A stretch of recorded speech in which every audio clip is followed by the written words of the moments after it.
हरि हरि बोल। श्रीमद् भगवद गीता अष्टादश अध्याय मुख्य योग 40 नंबर श्लोक। प्रणाम भक्त बंधु, आज आम पाठ करवा श्रीमद् भगवद गीता अष्टादश अध्याय 40 नंबर श्लोक पाठ करवा। तेबे पाठ करने पूर्व मो प्राणर भक्त बंधु मैंने आसतु समस्ते एकत्रित हो जोड़ हस्तरे भक्तिभूत चित्तरे भगवान वासुदेव पद पंकजरे अनंत कोटि भक्तिभुक्त प्रणाम नैवेद्य अर्पण करी आज आम आरंभ करवा पूत पवित्र श्रीमद् भगवद गीता पाठ। ओम नमः भगवते वासुदेवाय। बोलानंद एक बार हरि हरि बोल। श्रीमद् भगवद गीता अष्टादश अध्याय मुख्य योग 40 नंबर श्लोक। भक्तबंधु, आम 39 नंबर श्लोक गत अध्याय आम पाठ करते जोठार आम शिक्षा प्राप्त करते भगवान वासुदेव ज्ञान प्रदान करते तामसिक सुख क्या कहुए। तेणु अतीव चमत्कार थिला तामसिक सुखर व्याख्या। तेणु आपण मानू अनुरोध करी जे सत रज तम ये तीन गुण रु ये तीन गुण रे ये विश्व ब्रह्मांड सहचराचर मध्य जेते जीव अच्छा समस्ते बंधा आ भर कहीं बाहरी रही पारती ना। तेणु केउ गुण श्रेष्ठ ये गीता माध्यम आपण सदासर्वदा गीता पाठ करंतु एवं परिवार समस्ते बसी गीता पाठ करंतु एवं गीता ज्ञान को प्राप्ति करंतु। ये गीता ज्ञान बल रे भगवान त्रैलोक पालन करुछंती। तेणु ये गीता पाठ कले आपणकर समस्त अज्ञान जात भ्रममान दूर हो ज्ञान जात हम। तेणु आपण क्यों कर्म करवा उचित क्यों कर्म करवा अनुचित ताहा जानीपर ज्ञान कौन सबकि आपण प्राप्ति करें। तेणु तीन गुणर कथा भगवान विशेष करके शेष अध्याय व अष्टादश अध्याय आलोचना करुछंती। तीन गुणरू बाद दे कहीं रही पारती नाही। केउ गुणटी श्रेष्ठ केउ गुण निकृष्ट ताहा ये गीता माध्यम आम आलोचना करीचे। तेणु केउ गुण को धरिवाई मु आपन को अनुरोध करिछि सदासर्वदा सात्विक हुंतु सत्व गुण को धारण करंतु। तेणु आज आसतु पाठ करवा 40 नंबर श्लोक। 40 नंबर श्लोक भगवान वासुदेव आज केउ कथा कहउछंती देखिबा। न तदस्ति पृथिव्यां वा दिवि देवेषु वा पुनः सत्वं प्रकृतिजैर्मुक्तं यद्देवी स्यात्रिभिर्गुणैः। स्वर्ग मर्त्य ओ पाताल जेते देव नर पशु पक्षी आदि अछंती। भक्तबंधु, तीनीपुर रे भगवान कहते तीनीपुर रे स्वर्ग मर्त्य पाताल। स्वर्ग रे रहिले देवता मान, मर्त्य रे रहिले मनीष जीव जंतु पशु पक्षी तरु लता कीट पतंग इत्यादि। पाताल रहिले नाग। तेणु भगवान आज से कथा कहते कौन ना स्वर्ग मर्त्य और पाताल जेते देव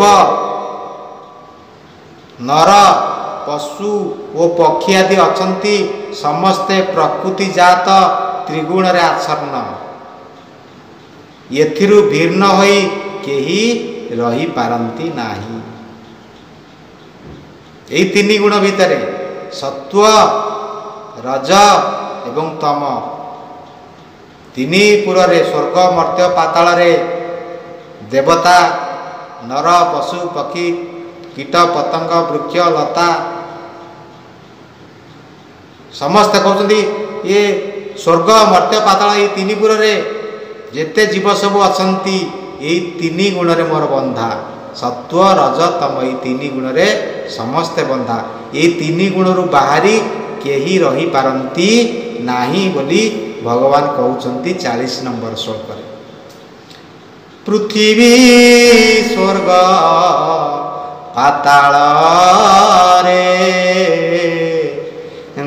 ଦେବତା ମନୁଷ୍ୟ ନାଗରେ। ସ୍ୱର୍ଗରେ ରହିଲେ ଦେବତା ମାନେ, ମର୍ତ୍ତ୍ୟପୁରରେ ରହିଲେ ଆଜ୍ଞା ଆମେ ମଣିଷ ମାନେ, ପଶୁ ପକ୍ଷୀ କୀଟ ପତଙ୍ଗ ବୃକ୍ଷ, ଏବଂ ପାତାଳରେ ରହିଲେ ନାଗ, ନାଗ ଲୋକ ଯାହାକୁ କୁହାଯାଏ, ପାତାଳରେ ରହିଲେ ନାଗ ମାନେ। ତେଣୁ ସମସ୍ତଙ୍କୁ ଭଗବାନ ବାସୁଦେବ କହୁଛନ୍ତି ଏ ତିନି ପୁରରେ ଯେତେ ଜୀବ ଅଛନ୍ତି ମୋର ତିନି ଗୁଣରେ ବନ୍ଧା, ସତ୍ୱ ରଜ ତମ, ଏଇ ତିନି ଗୁଣରେ ସମସ୍ତେ ବନ୍ଧା। ଏଇ ତିନି ଗୁଣରୁ ବାଦ ଯାଇ କେହି ରହିପାରନ୍ତି ନାହିଁ। ଏ ପୃଥିବୀ ସ୍ୱର୍ଗ ପାତାଳରେ ଦେବତା ମନୁଷ୍ୟ ନାଗରେ, ପଶୁ ପକ୍ଷୀ ପତଙ୍ଗ ଠାରେ ଏମନ୍ତ ନଦେ ଖଇକାରେ। ପ୍ରକୃତି ଜାତ ଯେ ତ୍ରିଗୁଣ ତହିଁରୁ ହୋଇଛନ୍ତି ହୀନ। ତେଣୁ ଏ ତିନି ଗୁଣରେ ସମସ୍ତେ ବନ୍ଧା ବୋଲି 40 ନମ୍ବର ଶ୍ଲୋକରେ ଭଗବାନ କହିଲେ। 41 ନମ୍ବର ଶ୍ଲୋକରେ କ'ଣ କହୁଛନ୍ତି ନା ବ୍ରାହ୍ମଣ କ୍ଷତ୍ରିୟ ବିଷଂ ଶୂଦ୍ରାଣଂ ଚ ପରନ୍ତପ କର୍ମାଣि ପ୍ରବିଭକ୍ତାନି ସ୍ୱଭାବ ପ୍ରଭୈବୈ ଗୁଣୈ। हे परंतप, स्वभाव गुण ओ कार्य नहीं ब्राह्मण क्षत्रिय वैश्य ओ शूद्र ये सबु जातिर सृष्टि होइचंती। आज 41 नंबर श्लोक रे भगवान कहउचंती यही स्वभाव ओ गुण बसरे हे परंतप स्वभाव गुण ओ कार्य नहीं समाज रे ब्राह्मण क्षत्रिय वैश्य और शूद्र ये सबु जातिर सृष्टि होइचंती।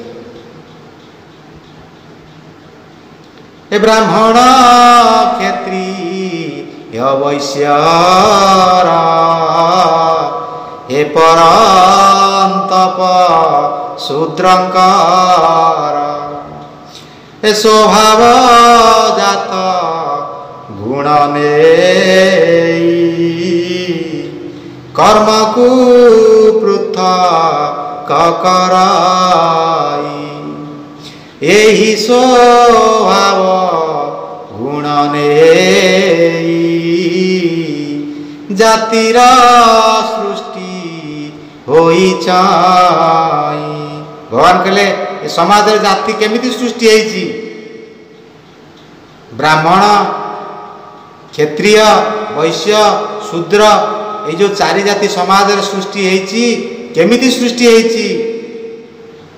यही स्वभाव वश बा गुण ओ कार्यर नहीं कार्यर तारतम्य देखी स्वभावर तारतम्य देखी गुणर तारतम्य देखी बा स्वभावर भिन्नता गुणर भिन्नता कार्यर भिन्नता देखी समाज रे ब्राह्मण क्षत्रिय वैश्य शूद्र यही चारि जाति सृष्टि होइचंती स्वभाव गुण बसरे। तेणु जाति केमिति सृष्टि होइची? यही स्वभाव बसरे गुण बसरे कार्य बसरे। तेणु सही कथा आज भगवान कहले एठारे कौन कहले ना ब्राह्मण क्षत्रिय वैश्यर हे परंतप शूद्रंकर ए स्वभाव जात गुण नेई कर्म को पृथक करई यही स्वभाव गुण नेई ଜାତିର ସୃଷ୍ଟି ହୋଇଛଇ। ସମାଜ ଭିତରେ ନିଜର ସ୍ୱଭାବ ଗୁଣ ନେଇ କାର୍ଯ୍ୟ ନେଇ ଜାତିର ସୃଷ୍ଟି ହେଇଛି। ବ୍ରାହ୍ମଣ ସୃଷ୍ଟି ହେଇଛନ୍ତି, କ୍ଷତ୍ରିୟ ସୃଷ୍ଟି ହେଇଛନ୍ତି, ବୈଶ୍ୟ ସୃଷ୍ଟି ହେଇଛନ୍ତି, ଶୂଦ୍ର ସୃଷ୍ଟି ହେଇଛନ୍ତି।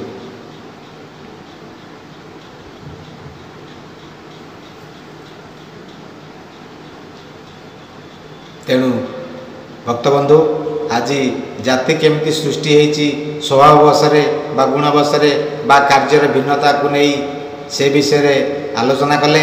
ଆଜି ଏହିଠାରେ ସାଙ୍ଗ କରିବା ଶ୍ରୀମଦ୍ ଭଗବତ ଗୀତା ପାଠ। ଆଗାମୀ ଭାଗରେ 42 ନମ୍ବର ଶ୍ଲୋକ ଠାରୁ ଆମେ ପାଠ କରିବା। ତେବେ ଆଜି ଏହିଠାରେ ଆସନ୍ତୁ ଭଗବାନ ବାସୁଦେବଙ୍କ ପଦପଙ୍କଜରେ ଅନନ୍ତ କୋଟି ଭକ୍ତିଭୁକ୍ତ ପ୍ରଣାମ ନୈବେଦ୍ୟ ଅର୍ପଣ କରି ଆଜି ଏହିଠାରେ ସାଙ୍ଗ କରିବା ଶ୍ରୀମଦ୍ ଭଗବତ ଗୀତାର ଏହି ପୂତ ପବିତ୍ର ଅଧ୍ୟାୟକୁ।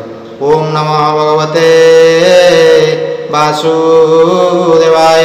ବୋଲ ଆନନ୍ଦ କବାର ହରି ହରି ବୋଲ।